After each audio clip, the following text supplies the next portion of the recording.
Can this offense actually score some reasonable amount of points to potentially win this game? Welcome to the Bucky Report, your destination for all things Wisconsin Badgers. Authentic takes. Oh my God. Game analysis. Touchdown Badgers! Ring one up! And discussion from the fan perspective. Woo-hoo! Thanks for joining us and on Wisconsin. Welcome into the Bucky Report. We are your hosts, Rajiv and Justin, back together for a midweek preview episode talking about the upcoming penultimate game of the season against Illinois. First and foremost, I'm not using my regular microphone, so sorry if the audio is not as good. So I'll let Justin do a lot of the talking because he's at his normal setup. So sorry about that. A couple other quick programming notes. If you haven't checked out Rajiv's Corner, just a quick audio episode on our podcast platforms. Spotify, Apple, wherever you get your podcast, not on YouTube though. That drops every Tuesday night. Check that out. This week I talked about college football expansion and the Big Ten's position on it. And of course, the Ted Kellner interview talking about the upper third of Big Ten spending. So that's interesting stuff there, which we're going to talk about more about on our show this coming weekend. All right, Justin. So Illinois, here we go. First of all, how you doing, man? I'm doing okay. I had to work in the office this week, so I'm kind of exhausted and need a nap. Glad we're getting this knocked out earlier on a Wednesday evening or Thursday. Yes, it's Thursday. I don't even know what day it is. I know. I mean, I run shopping centers for a living, so Black Friday's coming up, so I've been pretty busy with all that stuff. But yeah, big game, second to last game of the season. I mean, we have expectations. There's a lot of things that we've been moving in the right direction. We've been getting a little bit better. There's positive things happening. So let's talk about what needs to happen for us to potentially get the victory this weekend. The Bucky Report's 3 big things. The Bucky Report's 3 big things. You know, through the software that we use, always you have to turn off the looping. You shouldn't have to turn off the looping, but mine doesn't do that. I don't know. Yeah, it's very annoying. All right, number one, establish some semblance of a passing game. Obviously, this has been a big talking point for us because Carter Smith has not really developed a passing game. This is his third week of practice. This is his third game in our system. Justin, how do you feel about this? Do you think we can actually get this going? I expect growth. I don't know what that means, but I do think that we're going to see him continue to look a little bit better each week simply because, let's be honest, he was basically working on one full week of number one reps. And I don't know how much he was actively being developed prior to the bye week where they were just throwing a package in for him, which the package effectively seems like a McAvoy type thing from back in the day where it's like, hey, we have like 4 plays for you. Go out there and run them. So I expect him to continue to look a little bit better and more comfortable each of these last 2 weeks. And I think this is probably the one that you look at and say, this is maybe the best chance he's going to have to really look good. Illinois is not a big sack team. They're not a big tackle for loss team. He may get some reasonable time to actually sit back there and survey the field a little bit. And I think some of the reads are going to get a little bit easier. I'm sure there's going to be plays that they run back from last week that are going to be part of the game plan where they saw some things and it's like, let's build off this. You kind of understand the plays. You got to run them now. And you saw some things that hopefully you can build off of and react to better moving forward. And I expect that to be the case. I think that from this standpoint, he's going to get better and better at learning to read coverages. And I do think that, well, it's not going to be a work of art. I'm hopeful that they can find some basic concepts that he can get comfortable with and be productive with. And hey, if we get 150 yards passing from him this week, I think we would take that. And I think that we would feel better, if hopefully that we can find some semblance of a run game, but, make a play here and there that hopefully moves us down the field. I think you bring up a really good point about the pass rush because that's something that Obviously, Indiana's got a very good defensive front. So it's immediately going to slow down a little bit from last week, which will give him more time. You couple that with having the extra week of practice and hopefully, installing more of the game plan. I think that he's getting more plays each week. So hopefully we can actually see some activity in that department. Here's the good thing. It can't get any worse. Okay. Like, I think we're like the passing game has been so non-existent that anything we do is going to be a plus. I am desperate, Justin, for us to throw the damn ball downfield, please. Like, just give Vinny a chance, give Ballard a chance, Dekel Crowdis, Chech Kekahuna, give him a chance. You've got to spread the field a little bit. It's only going to help your running game. You've got to at least try. Even if you're not successful, just don't turn the ball over there. But you've got to try to throw the ball downfield. And we haven't done that with him yet.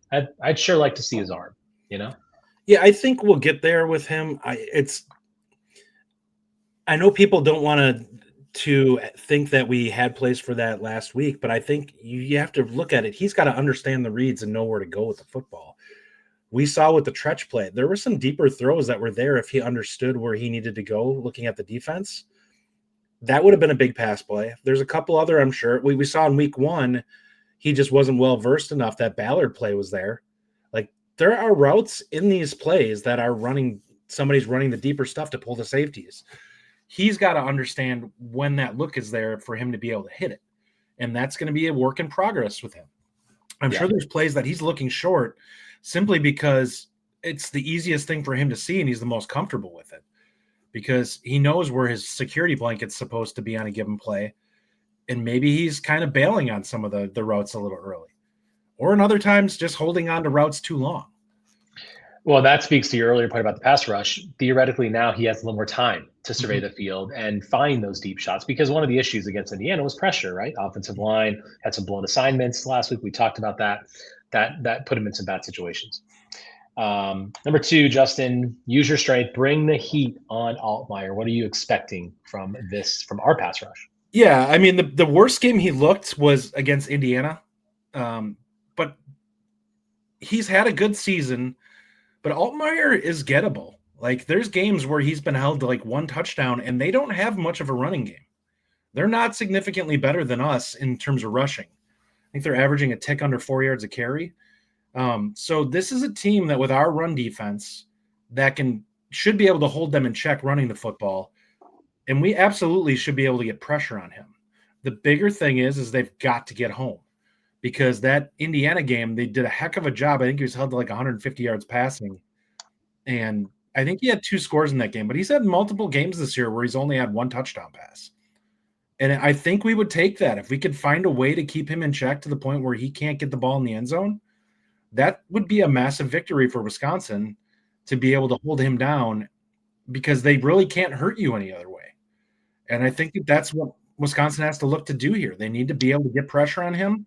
I think they're going to see a healthy dose of zone again, and Wisconsin has to be able to take them down and really make him run for his life, or he's not going to have time to survey the field. This is the one key point of Wisconsin football right now. This is the one thing that puts fear in other teams. It's our defensive front, right?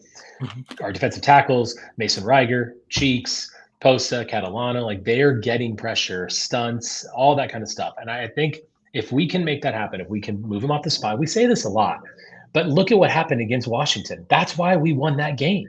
He was running for his life. Yeah. And if we can force Altmyer into some tough situations, it is a home game. It is our last home game of the year. So I feel like there's a little bit of energy that will come with that as well. And it's an absolute critical thing. You've got to get pressure on him. Let me tell you something. I've been a fan of Luke Altmyer for many years now. He is a good quarterback. He will carve you up if you let him sit in the pocket. You cannot do that. And if they score 25, 30 points, they're winning the game. If they score 20 points, they're probably winning the game. So we have to find a way. And you know what? You've got nothing to lose here.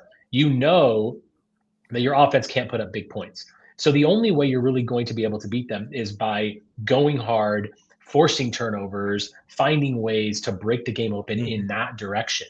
And it's the strength of our team. It is the number one thing that we do well right now. And it is something that we're doing well. We have to utilize that. We've got to build pressure. All right, number 3. Oh, go ahead. You have something. I was going to say, like what I told you, I think earlier today, Wisconsin is for sack rate per game is like number 24 in the country right now. we have drastically improved over these last 3 weeks. I think that there is enough track record now to say I think it's reasonable to expect 4 or 5 sacks against Illinois, and potentially more than that, depending upon how everyone plays. But that is the baseline that I'm looking for in this game, because that's what we've seen with the young guys and at linebacker. And hopefully one of those sacks can turn into a sack fumble, and that's number 3, must-win the turnover battle. Look, you go back to that Indiana game, and it's 10-7 at halftime. They go down and they score on the opening drive. We turned the ball over twice in the second half. We gave them short fields. One was really short, and they scored both times. And then all of a sudden, it's 31-7, just like that. And we were in that game for a long time. And what got us out of that was turning the ball over. Carter Smith put the ball on the ground, and then he threw a really horrible pick that obviously he would have learned from, and that's okay. It happens.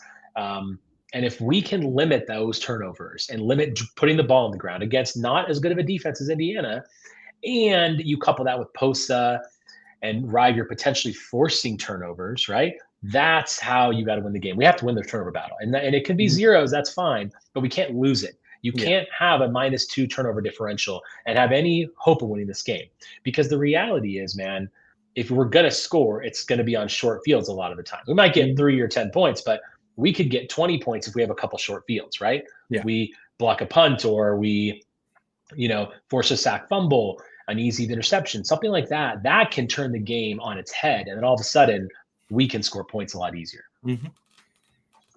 I agree. I think that's the biggest thing to me is it's been a struggle for us this entire season. But if these last 2 games are going to be a turn or break from what we've seen, you're going to have to see some of these havoc plays pay off in our favor.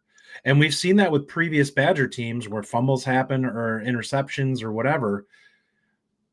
That has to be something. That's the one category that hasn't really jumped this season. They've got to find a way to have it happen in these last couple games where, hey, you get a couple of turnovers. Like, I'm not saying you need 3 or 4, but if you can just get 2, like, it would be a massive jump for this team and gives some energy to that offense then too, to get out there and do some things. It's going to be incumbent on the defense to win this game, and that's stopping Illinois, but it's also putting our offense in good positions. If the defense scores a touchdown, think about that, right? Defense gets the yard in plus territory. Like, anything that you do to help the offense is going to give us a much better chance to win this game. The Bucky Report predictions. The last game in Camp Randall this year, 6:30 Central Time on Saturday, night game, senior day. Bret Bielema makes his return, or yet another return, to Camp Randall Stadium. Justin, how you feeling about this game? By the way, it started out at 9.5 points. That was the spread. It's now down to 8.5. So there's a lot of money flowing on Wisconsin in this game. How do you? So I think I'm gonna call Illinois 20-13. But I do think Wisconsin has a legitimate chance to win this game, and especially if Carter can just take a modest step forward here in the passing game, I think that really helps this offense be able to do some things. Because if they can move the football a little bit against Illinois, I think that the best unit on the field in this game is going to be our defense, and I think that they can cause some problems in this game. Yeah, I think it's going to be close. I'm at 20-10. I think that it could be 17-10. I think we could cover, but the line is actually pretty good. Ultimately, it's Luke Altmyer versus Carter Smith. Yeah. And I know that we've got a better defense than them. 100%. We're going to if we turn the ball, if we turn the ball over on them a few times, if we force some sack fumbles or interceptions, then we can find a way to win this game. But I just don't really see how Carter Smith and this offense are going to put up a lot of points. Honestly, I mean, it is what it is. Do we know anything about the health of Gideon Natuka? I haven't heard anything. I haven't either. So my guess is he's not going to honestly, play. I don't expect to. He could have been practicing all week, and we're not going to hear people about it. Right. My guess is he's not going to play. And then we'll see Darian Dupree as a starting running back. We'll see some Bortolotti. Aker. We've got a lot of injuries. Aker, certainly. And look, hopefully there's a element of pride here, an element of, our final game in Camp Randall this year, an element of trying to win one over on Bielema. Yeah, I mean, there's so many things that could go in our favor. But it's going to be tough, man. It's just going to be difficult. So yeah, 20-10 for me. I do think, I'll tell you what, I'm already going to tell you next week, I'm picking a win. Guaranteed. We're winning that axe. I think I probably will too. But I will say this, Minnesota is in the top 20 in sacks in the country. Offensive line has got to come to play in that game. Now, they're not a great defense, but they can get to the quarterback. I'm not worried about PJ Fleck. I'm not worried about Minnesota. I think we're going to get that. We're going to get that win. But this week, going to be very difficult. It is a night game, though. Listen, sometimes those atmospheres can be really electric. When we were there last year, we almost beat Penn State. We almost beat Oregon last year. There are opportunities to get this done, and I really hope we see a good performance. What I want to see most of all, more growth, okay? More movement in the positive direction. Do not let this be a game where things all of a sudden fall off the cliff, because this program, albeit with a crappy record, has actual energy that we've got to keep going forward with. We will be back on Sunday for our full show, talking about the Illinois game, talking about the BYU basketball game, of which I am going to tomorrow up in Salt Lake City. And we're going to talk about the Kellner stuff. It's going to be a really fun, good show on Sunday. Thanks for joining us. And as always, on Wisconsin. On Wisconsin. Thank you for listening. If you enjoy the show, subscribe to our YouTube channel at The Bucky Report or The Bucky Report podcast from wherever you get your content. Until next time, on Wisconsin.